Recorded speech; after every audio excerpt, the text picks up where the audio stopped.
Along with the world's best jazz film collection, Kansas City can lay claim to being the home of the world's only Afro-nuclear wave funk swing reggae tango band. At least that's what it says here on the BCR band's BCR Buck. Now, jazz is mentioned nowhere in that description, but improvisation is very definitely at the heart of what they do. Though not for the faint of heart or jazz purists, BCR does offer a unique musical experience, as we found out on board the Missouri River Queen.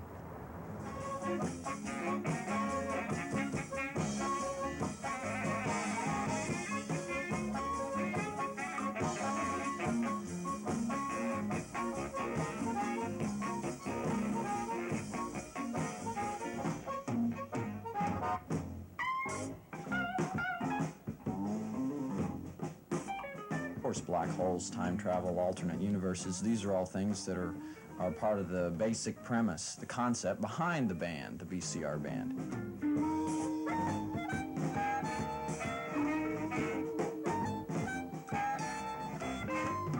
We are, besides a group that does collective improvisation, we are a composer's workshop. So we have like 3 main composers, and everyone participates in the compositional process. But it is like right now there's like 3 main composers in the band. So it's all original music, and a few things we've borrowed from, you know, traditions, or from Duke Ellington, or from movie scores. But it makes no difference if you're cool or hot. Blood, give that meaning brain all you got. It don't mean a thing, that dinosaur swang.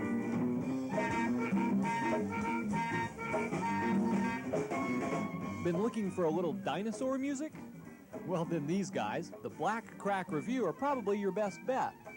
They've been bringing their increasingly rhythmic music to the dance floor for about 4 years now, to remind us that dinosaurs weren't slothful creatures at all, just victims of millions of years of bad press.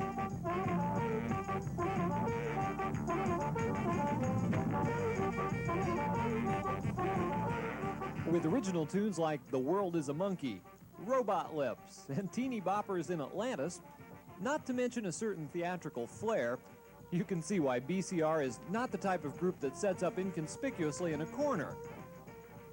Still, despite all the outrageousness, these are accomplished musicians, with backgrounds that range from the halls of Juilliard to the blues band of Luther Allison.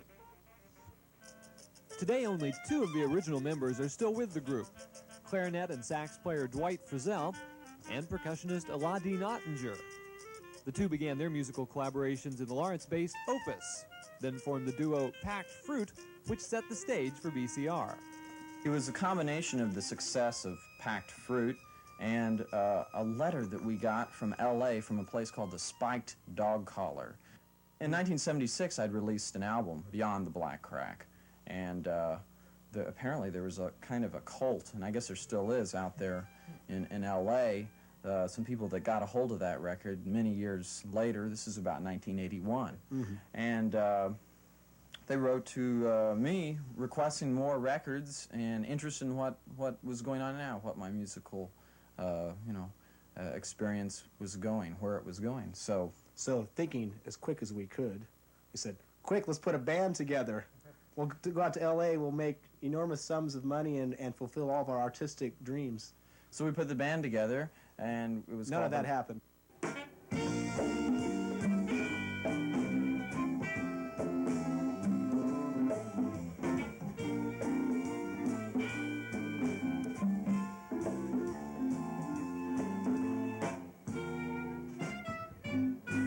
But something really did happen back there in 1981. The first edition of BCR was established and quickly gained notoriety by winning a Best New Band contest at a University of Kansas radio station. Several personnel changes later, the band picked up another distinction, playing upstairs at Harling's Bar and Grill when a bomb went off downstairs.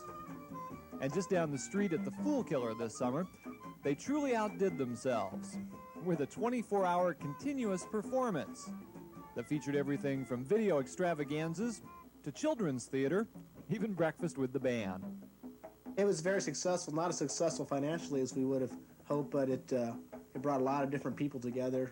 We had like some Afghani friends who came and performed some traditional Afghani music with us. And that was one of the concepts behind it, was to involve a lot of people like that. And so it was definitely successful on that level. And we try to do that to a certain extent wherever we are and whatever we're doing. Indeed, BCR has been quick to merge with other artists when possible. Recently, they performed several benefits for the Mid-Coast Radio Project. And several weeks back, teamed with the City in Motion Dance Company for these unusual riverboat improvisations. It's not easy to think every time to inch from chairs instead of leaping. But nothing the band has done has involved as many people as their participation in the International Solar Day celebrations of 1982 and 1983. From the basement studios of KCUR, they were able to improvise with musicians around the world via satellite.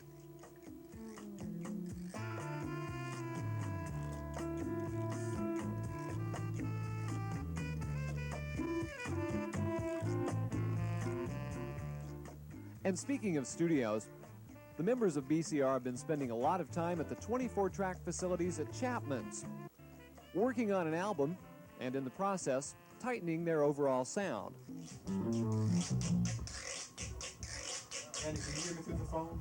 We have to take this whole like other mindset and put it into the studio, where like we have to really focus our energies in a totally different manner than what we were used to, you know, of like, we play live and, you know, anything could happen, and anything does. Ottinger maintains it's that element of musical surprise that's helped keep the band's audience growing over the years. Maybe the hardest thing to compensate for in the studio is their visual approach, which can change dramatically from show to show. To illustrate that point, here's a peek through the BCR closet, the weird robe. Yeah, oh, a neckerchief here. Here, take this. Okay, we'll put we're that going on. to need this belt here. Why don't you take that? Yeah, that's obviously. And, yeah. I got this in Chinatown, New York City, where the new psychedelic era is coming back, isn't it? If there are any particular guideposts for the strange route that BCR is taking, they may have been left there by avant-garde jazz legend Sun Ra. When he and his band played a 2-week engagement in Kansas City several years ago, Frizzell and Ottinger took in nearly every performance.